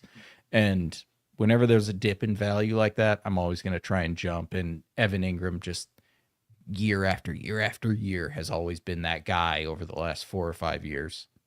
Just looking at the 3 shares I have, 2 of them were acquired via trade. So I've definitely been someone I've been seeking out in trades. I know even this year, a salary league. It was the team I took over. Again, I already mentioned Geno Smith on that team. The team had Kelsey and Andrews, both at pretty large contracts. And I was like, do I cut them? Do I keep them? And then the answer came to me. Someone was selling Evan Engram, and I got him for a third at a much cheaper salary. And I just cut Andrews and Kelsey, let them go back into the free agent auction pool. And I'm going to ride and die with Evan Engram. So I definitely planted my flag on him. I think he's my tight end 6 or 7 in Dynasty. So I think he could have a really good second act, maybe best moments of his career here with Denver. Yeah, I could literally see him having a career year, just like that Joker role that he's supposedly going to have. Compare him to Jimmy Graham when he was with Sean Payton. Jimmy Graham had an amazing year. I think he was like tight end 1 or 2 on that year. I think he definitely had seasons of tight end 1 with Sean Payton. Yeah. So I look at Engram the same way. Love it. I also have Foster Moreau in 3 of those leagues. And I talk about dirt cheap tight end. I mean, those are all waiver wire additions. I'm not trading for Foster Moreau or even drafting him, but you can pick him up for free. I mean, Juwan Johnson, I think we all think will be the starting tight end. I mean, I don't want to. Seems like he's pretty safe there to be that starting tight end, but Moreau looks like the second tight end there. If something happens to Johnson, he would, in theory, step in to just be that starting tight end right away. So Rahul's most rostered tight end is David Njoku. So we've talked about a lot. I was recently on an episode of Dynasty Court, so we don't have to. We've talked so much about Njoku this year, and Jamie doesn't want to talk about any more Cleveland Browns, but Jamie would love to talk about his most rostered tight end, rookie, just like a running back, and I guess not his wide receiver, but yeah, Jamie. I guess this is no surprise to the viewers and listeners. You've talked to this guy up a ton. Yes, Aronde Gaston. I got him in 16 of my leagues. He's a smooth. He's 6'5", and he's going to be a mismatch for every single defender that guards him. Like, people didn't know how to value him in rookie drafts, so I was grabbing him cheap, like even free off of waivers. And like, I believe he's quarterback proof with his size and his he's got contested catchability, and he's tied to Justin Herbert. Like, that should have sent his stock through the roof, but it didn't. Like, he's got acceleration, he's got burst, he's got route running for his size, and he can win that. After he catches the ball, he can get you yak. So I'm grabbing him everywhere. Like, I'm not worried about the future of what's his name, Conklin, or that injury guy, Disley. I'm not worried about them long term for assets of the Chargers. So that's why I scooped up Gaston and almost every single one of my drafts that I could fit him on, and I'm stashing them on my taxi squad. And anyone that has like that FOMO, that like fear of missing out on him, I'm just saying, like, don't just put him on your roster, hold him for a year or two, and I think he could turn into something. What do you guys think at the War Zone of Gaston? TBD. I mean, don't hate him, don't love him. I don't blame your lack of excitement about Will Disley, but you're just looking for connection. You're looking for opportunity. I think you're hoping for a guy that could be like tight end 5 through 10 on a given season. I'm thinking more than that, like 12 to 15. Well, this year, sure, but I'm talking about long term. I'm talking about years 2 through 2, 3, 4. You're hoping for a guy that can turn into an every week starter. And to be very fair as it relates to the tight end position, there's a lot of guys in the top of the tight end dynasty rankings that were not what you would consider, like Sam Laporta when he was drafted in rookie drafts was not seen as a can't miss. Brock Bowers was. I'm just going down the player profile rankings. Brock Bowers was considered can't miss. Trey McBride wasn't. Sam Laporta wasn't. Tyler Warren, pretty high. He was highly thought of. So was That's TJ funny. Hawkinson. Fantasy dog just talked about that. Isn't Tyler Warren the absolute stud when it comes to Yeah, so like Tucker Kraft is listed as tight end 10. Yeah. It's like he I would say he shouldn't be, but that's but that's A, that's the tight end position, and B, a lot of people like myself liked Luke Musgrave more.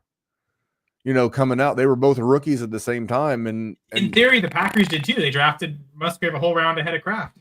and I mean, as the rookie, Musgrave was getting more targets. He was running more routes. Kraft really did nothing unless Musgrave got hurt. So before last season, it was totally flipped. So it could just as easily flip back to where Musgrave and Kraft are like 50-50. That's why I mentioned I've been selling my Tucker Kraft shares on the fact that people are pricing him at tight end 10 right now. Go sell Kraft. That's my top. But like the Theo Johnsons, he was pretty much free in the 4th round of rookie drafts. So was Tucker Kraft. I got a bunch of both of them. Mm-hmm. So I love stashing my tight ends. That's true. And athletic guys, right? If they've got a good athletic profile, that's what the a guy this year, I was getting in the 4th round, Harold Fannin. That dude is going to be a beast. If I'm looking at my shares of Harold Fannin, I got 11 shares of him. It's just I have so much shares of Gaston because he was free off waivers, completely free. And if so one thing sorry, Jay. I can turn around maybe 2 years from now and sell him for a second, and that's a big win for me. And guys like Gadsden, I think, are a good point to my final question before we get to our most rostered players overall in Dynasty across all positions. But do you guys have thresholds? Like, I'll be honest, I don't like having 50% rostership of a player. I don't necessarily want a player on half my teams or more. So for me, like the players I have the most of are 4 out of 9 leagues, like 44%. So rare cases I'll go above that 50%, but that tends to be like a hard cap for me. Like I'll do it if this player really is free and I can get them everywhere, sure. But for the most part, I tend to 50% is usually my max. I don't know if you guys have ever thought of that, of having thresholds that you don't want to go past. I don't specifically have one. I learned my lesson with Juju Smith-Schuster after his 2nd year because I fell in love. I think he had like 1,300 or 1,400 yards that 2nd year, and he was like considered Dynasty wide receiver 2 or 3 overall, and I bought in hook, line, and sinker. And so I acquired him everywhere I could. All the startups, I traded for him, blah, blah, blah, blah, blah. If there's anybody that's newer to Dynasty Leagues and you don't know who the hell I'm talking about, that should tell you how successful that strategy went for me. So now that's why I diversify. At least I don't purposefully do it. There's not a threshold where I do it, but I do diversify quite a bit. Yeah, because I noticed for you, like you're most on this list anyway. I think your most rostered players at 33%. So like you seem to just naturally, without having the rule, kind of have that threshold somewhere. It doesn't have to be an exact threshold, but you tend to seem to stick to it. 100%. Jamie, clearly it's easier for guys like Gradston, or we talk about your most rostered players, to just get them in so many leagues. But have you ever thought of like, this is too much? This number is too much. Has there ever been a too much for you? Depends on the value. If I'm getting a guy at a massive discount, I'll own him 100% of my leagues. All right, fair enough. So, I would say this would typically go for those Gradston type players that you can just pick up off waivers, because for the elite players, it's really tough to get them in every league because it's so hard to acquire them. But for the guys that you can get on every waiver roster, then you can push it. But okay, I guess there is no limit. No limit of time as well. I'm not going to go after like 100% of I don't know, let's say Travis Etienne or like a Breece Hall, someone that I think is going to be good for a year. It'll be so much tougher to get them in 100%. Exactly. So it's not something you're going to even have the opportunity to probably do. Fancy Dog has a quick question here. So where does Warren go in a rookie draft? And the way he's asking around the first turn makes me think Superflex. Because I think in a 1 QB, I suppose that's only 2 quarterbacks. So in my Superflex rankings for rookie drafts, I've got Tyler Warren as the 9th overall, with 2 quarterbacks ahead of him. So if you're thinking 1 QB, that would move him to the 7th. But I think he should be a first rounder. I mean, I'm going to take a shot on Warren and Loveland ahead of Caleb Johnson, for instance. Okay, these are like first rounders, top 15 picks in the NFL draft, or a 3rd round running back. I'm going to go to those tight ends. I don't know where you guys are feeling about Warren. I'm fine. We're anywhere after like 6. If you have the 107, you're not getting him at 207. So if you want him, you better get him. Yep. You know, I'm looking at player profilers rankings just because they're up. They have, and this is not tight end premium. Obviously, this is just if I change the format to tight end premium, the format that moves Tyler Warren up to 7th. This is exactly where I said, and that makes sense. I mean, going ahead of him, Genty, Hampton, McMillan, Henderson, Hunter, Egbuka, and they have RJ Harvey going right after him. Me personally, I would flip Egbuka and Harvey. I'm a little bit higher on Harvey than most, but yeah, right there, mid to the back half of the first round has to be the deal. Fantasy dog. Yeah, you don't want to miss out on them because last year in a tight end premium league, I drafted Brock Bowers at the 105 in a league, and then last year I won that league. That almost would have seemed non-playoff early team in a tight end premium to a championship. So if it's non-tight end premium, I'm good at like the 109, 108, 10, yeah, somewhere around there. I'm with you that I would take Dart over, I'll take the first round quarterback over the tight ends. Oh yeah, I take Dart over him, and if it's tight end premium, even in tight end premium, I think I would still take Dart. You've convinced me enough on Dart, Jamie, that I'm all in. Well, not really. I only have 1 share, but I have 0 of Tyler Warren, so that's what you need to know. But again, this section's for our most rostered players in Dynasty. So I guess Memphis, I'll start with you to just kind of, based on the show sheet here, it looks like you would have 5 players as your most rostered in Dynasty. 3 quarterbacks, Dak Prescott, Jared Goff, Daniel Jones, as well as Rashad White and Woody Marks. So I think we've talked through them pretty well. Any last comments, though? Feel free. No, as a Colts fan and as a Tyler Warren fan and just all the receiving options in Indy, I know it's not a popular take, but I'm glad the Colts are starting Daniel Jones. I think Anthony Richardson, yeah, he was drafted as a project, but for every Josh Allen, you get an Anthony Richardson, or for every Jalen Hurts, you get a Trey Lance. I mean, it's great to bet on these toolsy, young, athletic quarterbacks, but you have to understand that they are the crapshoot, and you always want to aim for the ceiling. You don't want to aim for the floor. But I always post this picture whenever stuff like this happens, and it's a picture of someone grabbing onto a piece of barbed wire. And this is same thing for Dynasty. And it said, don't hang on to a mistake because you spent a lot of time making it. If it's not working out, let it go. And I'm glad the Colts are doing that. I'm glad I didn't let go of Daniel Jones, though, because now I've got a starter across 31% of my leagues. Suck on that, Jerry. Hey, starting quarterback, probably for pretty cheap. Now, Jerry, your most rostered players are DK Metcalf and CeeDee Lamb. For someone to say their most rostered Dynasty player is CeeDee Lamb is incredibly impressive. So that's elite. Yeah. Listen, before we did any research onto the show, and you said, Jerry, what's 1 running back, 1 quarterback, 2 wide receivers, and who's your most owned tight end? I think I would have wrote down Dak Prescott, Derrick Henry, CeeDee Lamb, DK Metcalf, and Evan Engram. So because I'm not surprised, because those are guys that for a long time I've just gone after. I've traded. I had lots of Derrick Henry. It seems like I buy Derrick Henry every single year, and I did it this year too. I traded. People are going to hate this, Randall included, all of those rookie running backs that were in the second half of the first round. If I didn't have Derrick Henry and I have Caleb Johnson or I have RJ Harvey or I have Quinshon Judkins, to the Derrick Henry owner. because he got a 3-year contract. He's stable. He's an unbelievable player. And that's about the timeline for a running back, whether they're a rookie or whether they're Derrick Henry. Like, you have 2 to 3 years of productivity that you can work with. And I know Derrick Henry's is going to be more. So I will let you have the young piece. Yes, you may get an extra year or 2 out that I will not get, but I'm going to get money, and I'm going to get my opponent's tears inside my championship chalice, which is the thing that I really want to drink down. Drink up those tears.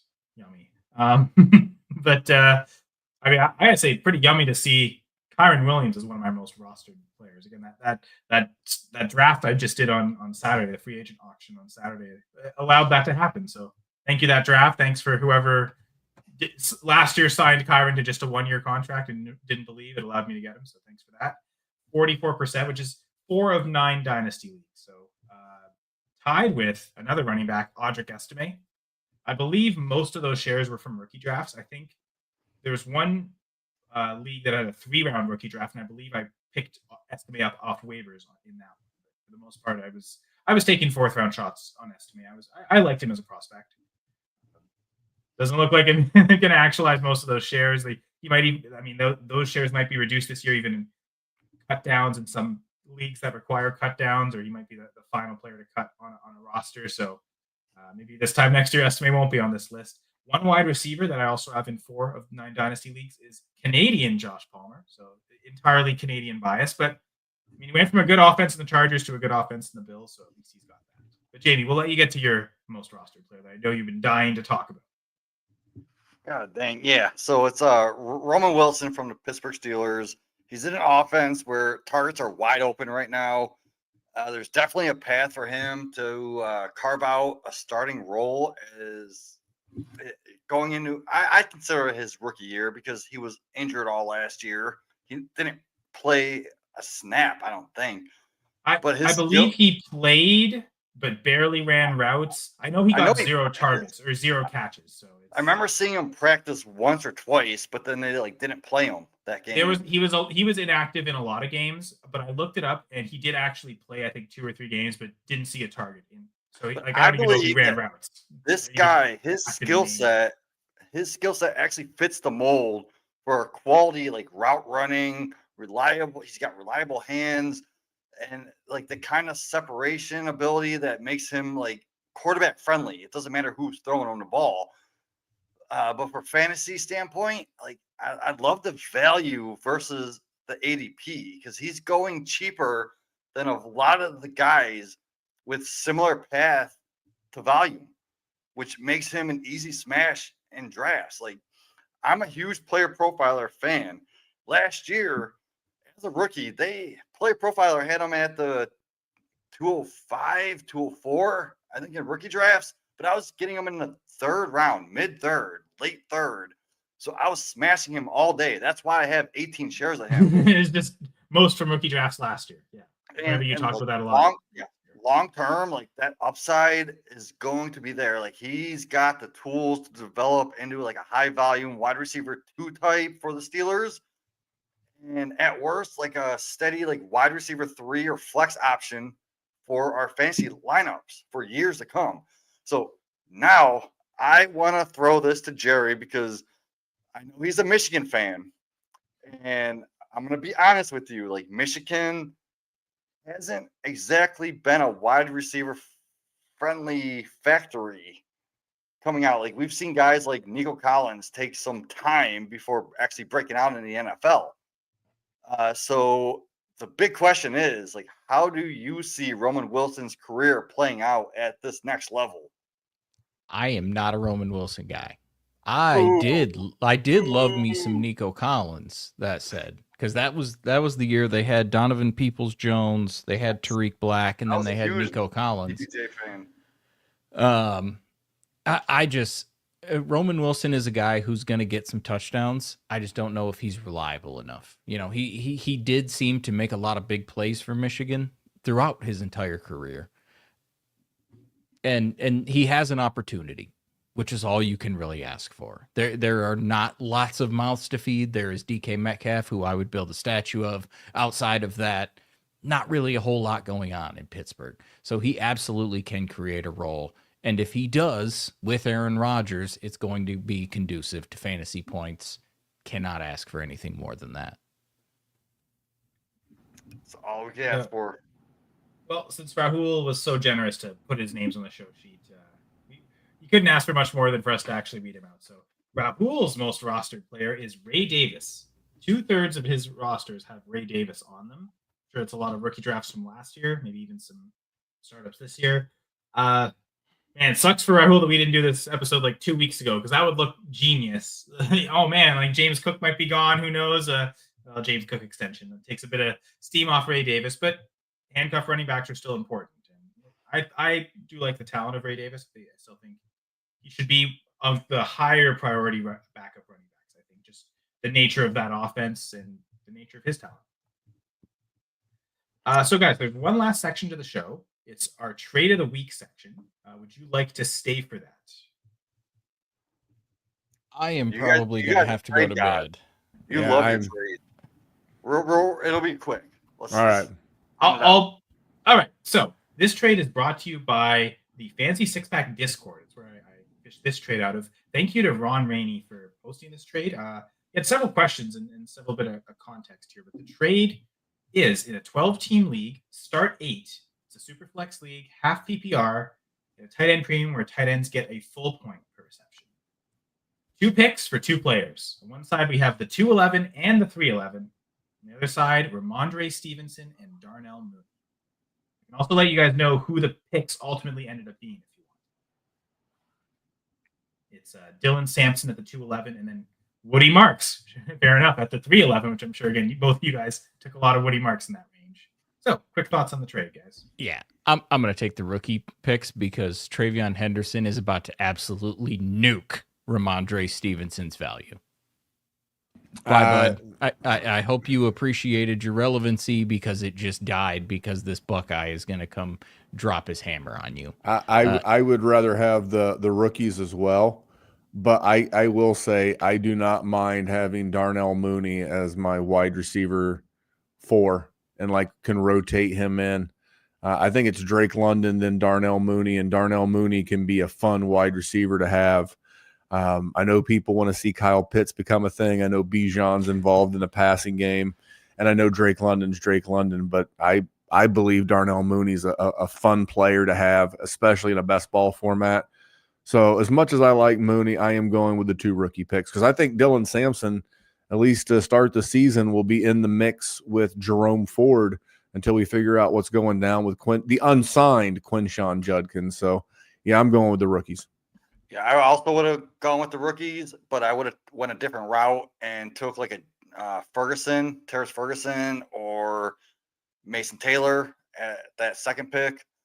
And then I would have used that 3rd round pick with my own 3rd round pick to move up to get Harold Fannin Jr. because I love myself some Harold Fannin Jr., especially in a tight end premium. Yeah, no, that definitely, I think, makes a lot of sense. I think we're 4 for 4 on the picks, and to Ron's credit, he was selling these players for picks. I know he mentioned he's kind of thinking rebuild, and so wanted to get younger. So certainly getting off of Ramondre and Mooney to get 2 rookies there, I think that makes a lot of sense. I also know he was saying he was going to maybe be crunched for roster spots, and now having 2 rookies, he can place them on the taxi squad and he can manage his roster better. I guess the only alternative is that another trade that he was also offered that was on the table was just selling Mooney for a 26 second. And I think I told him I preferred that actually in a rebuild rather than just take Dylan Sampson. You're in a rebuild. You're already starting the clock on that running back though. If I'm in a rebuild, I don't want picks this year. I'd rather move those picks to next year. So from that perspective, I almost preferred it, right? You're getting 1 second for 1 player instead of here. You're getting 1 second for 2 players. Yeah, a third is involved as well. But could I sell Mooney and Stevenson separately and get 2 future seconds? That would be the only alternative that I'd prefer. But maybe you can't get a second alone for Stevenson. Maybe the only way to sell Stevenson is to attach him to a player like Mooney that is more desirable. That's how you move him. So I think good move, Ron, especially knowing the context of wanting to move the team towards rebuild. I think it made sense, but Straight up, I'd rather have a 26-second than the 211. I don't know how you guys feel about that. 100%. I think it could be higher next year. It could be higher than the 211. That could be the 204 next year. You probably get a more value for that, a better player in theory. But I also think if it's the 211 and you have to decide right now, it's Dylan Sampson. That 26-second, let's say maybe the rebuild is going quicker than you thought. You can actually compete. Could you sell that pick in season to go buy a player too? You don't have to decide right now that it's Dylan Sampson. It could be you could hold that 26-second for it to become anything up until, of course, the 26 rookie draft, and then it becomes a player.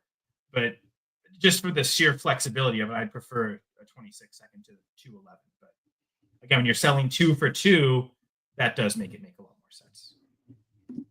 I thought this episode made a lot of sense. It made great sense to have 2 fantastic guests in Memphis and Jerry on the show. Again, thank you for bringing the War Zone, expanding that zone all the way over here.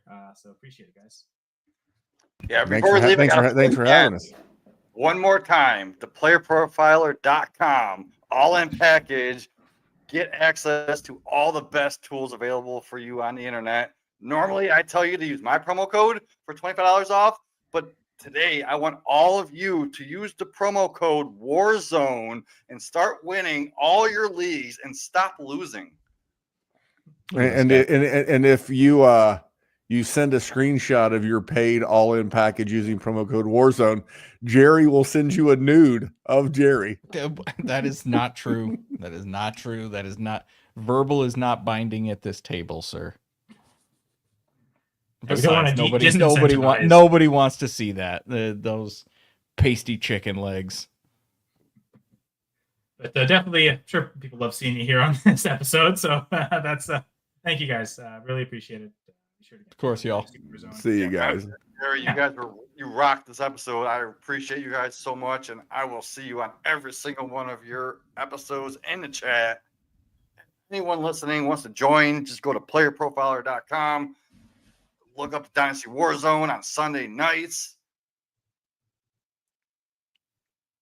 Well, and of course, us here on Wednesday nights again on the Fantasy Six Pack YouTube channel. Be sure to subscribe everywhere, rate and review. Check out fantasysixpack.net. You again have access the all access membership at a reduced price, 15% off with the promo code F6PPods. Also, one last time, be sure to check out fantrax.com/fantasy6pack for our partnership with that very flexible and free fantasy football platform. So on behalf of my co-host, Jamie, as well as our great guests, Jerry and Memphis, I'm Kyle Senra. This was episode 25, a nice milestone here on the Dynasty Six Pack. See you all next week.